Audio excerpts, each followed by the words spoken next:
AR ने लिखा है, माफ़ करिएगा थोड़ा लंबा लिख रहा हूँ। आपने जो समझाया है कि मृत्यु के बाद सब विलीन हो जाता है, इसे घरवाले और रिश्तेदारों को कैसे समझाएं?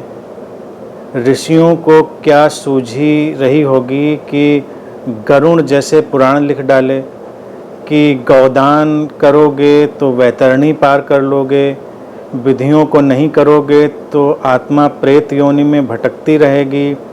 इतना डर बन गया है लोगों में कि इन सब विधियों के पीछे हजारों रुपये खर्च कर देते हैं।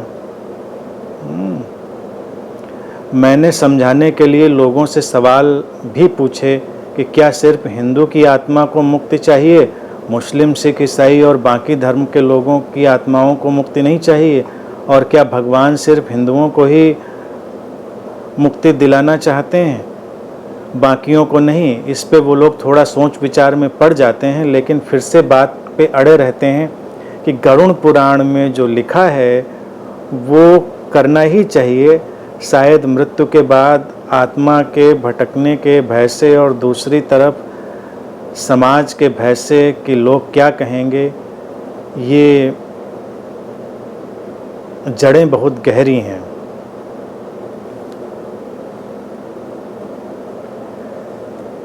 मुद्दा देखिए क्या है ना कि रिश्तेदारों, घर वालों को समझाएं, इससे पहले बात को खुद समझें। जब पूरा का पूरा उसको समझ लेते हैं तो आपकी अपनी जो इंटीग्रिटी है समझ की, वो सशक्त होती है। अब समाज में तो तमाम तरह के खेल चल रहे होते हैं, मान्यताओं पर खड़ी हुई दुनिया है, तमाम किस्म की मान्यताओं को लोग लेकर चल रहे हैं, वो उनका अपना शौक है।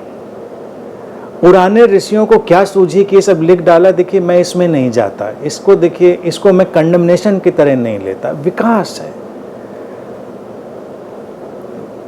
कई बार क्या होता है, हमारा कंसर्न अच्छा होता है, तो पुराने ऋषियों ने भी जब लोगों को देखा होगा, कुछ समझाना चाहा होगा, उनकी काउंसलिंग करनी चाहिए होगी, उनको एक मनोवैज्ञानिक मानसिक सहायता पहुंचानी चाहिए होगी, तो उस समय की अपनी समझ के अनुसार बातें रखी।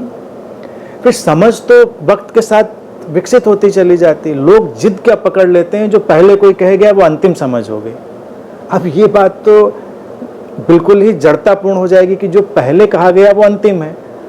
अंतिम जैसा कुछ होता नहीं। यहाँ पर लोग अपने अपने ढंग से समझाने की कोशिश करते हैं। अब जैसे देखिए, तुम्हारा कोई बच्चा परेशान हो तो उसको समझाने के लिए तुम क्या करोगे?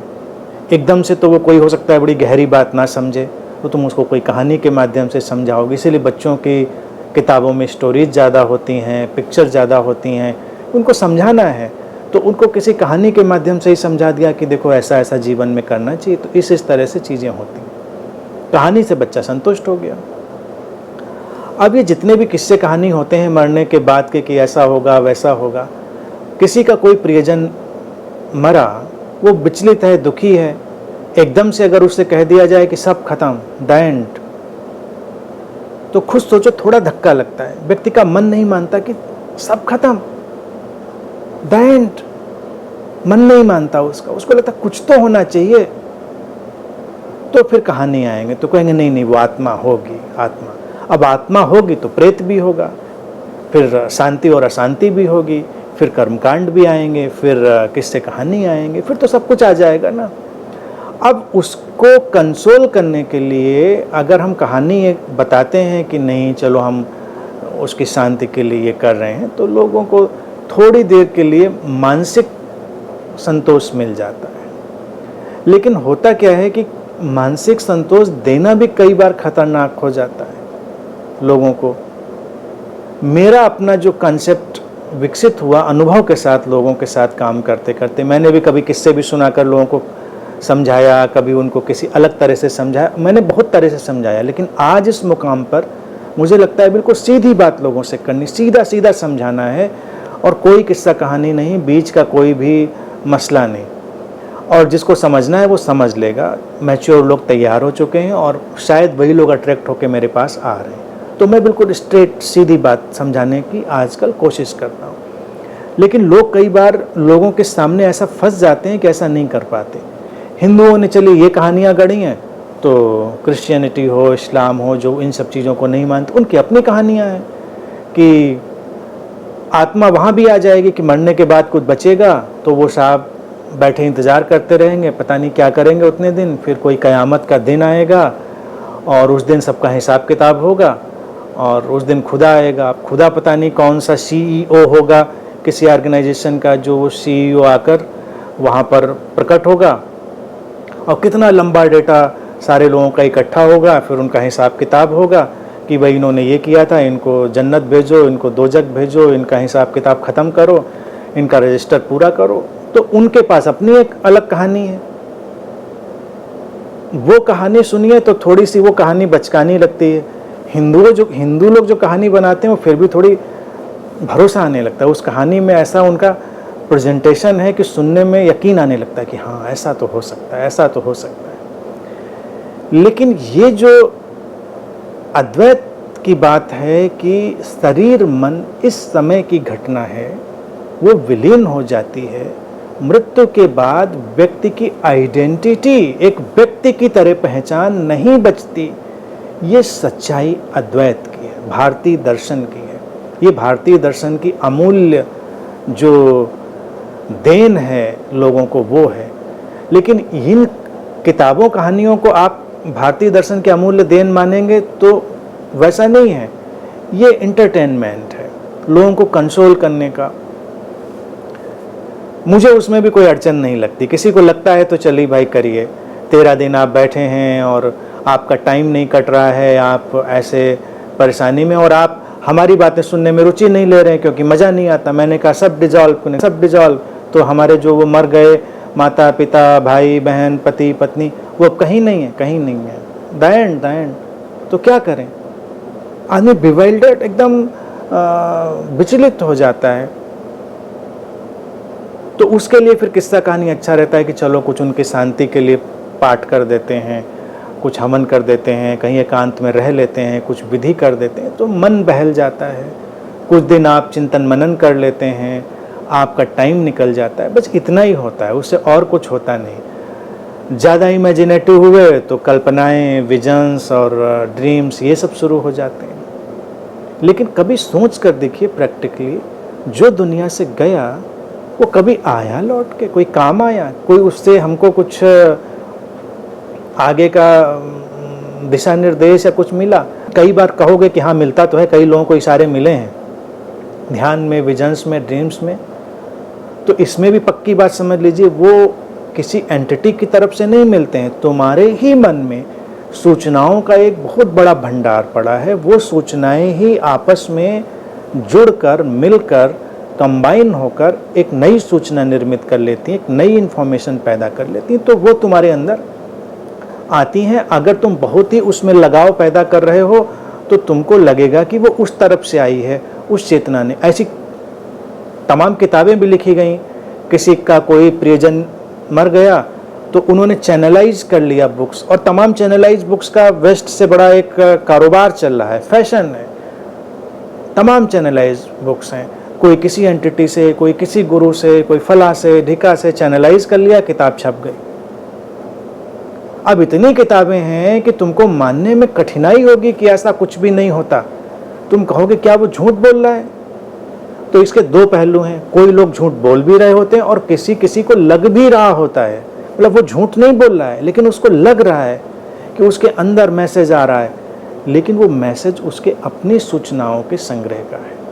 अब वो सूचनाएं अचेतन तौर से होती हैं, इतने अजीबोगरीब ढंग से होती हैं, मन की इतनी संभावनाएं हैं कि तुम कल्पना ही नहीं कर सकते। तो वो सब किताबों वगैरह के मसले हैं, लेकिन वो हमारी अपनी ही समझ, व्यक्ति अपनी समझ को ट्रांसेंड करके कोई किताब आज तक ला नहीं पाया।